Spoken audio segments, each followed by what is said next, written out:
Some Americans are already making their choice for president, with early voting underway in many states. But there remain voters who say they are undecided between Donald Trump and Kamala Harris. I just want to see, I want to understand who they are. They haven't really been involved much, and they're new to the entire political climate on both sides.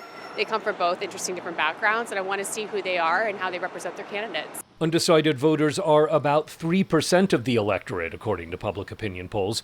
John Johnson is a research fellow at Marquette University's law school. For a lot of voters, they haven't started paying that much attention yet. And so I think when you come up and ask them, that's the answer they might give. Some people also in the Midwest might be reticent to tell you who they'll vote for. So there could be some of that as well. Targeted campaigning by Harris and Trump is moving some undecided voters, says University of Massachusetts political scientist Tatice Nteta. The population of the undecided voter is shrinking, and it shrinks with each day. Most people are going to make up their minds before Election Day, and what's really going to matter is going to be the on-the-ground mobilization of the Democratic Party and the Republican Party, and in what is likely going to be an extremely close election. Trump and Harris have different challenges in convincing undecided voters, says Brookings Institution senior fellow Darrell West. He needs to reassure Americans that, one, he respects the rule of law, that he's not going to be crazy and chaotic if he becomes a president. She, on the other hand, is less experienced.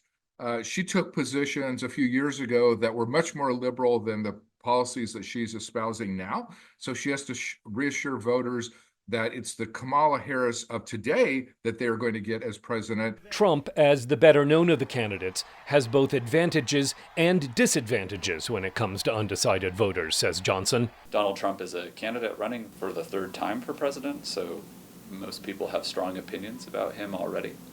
And so of that sliver of people who remain undecided, just a single-digit percentage number of people, both parties are working hard to convince them to vote. That's because those undecided voters could make the difference in close swing state races that will likely decide who wins.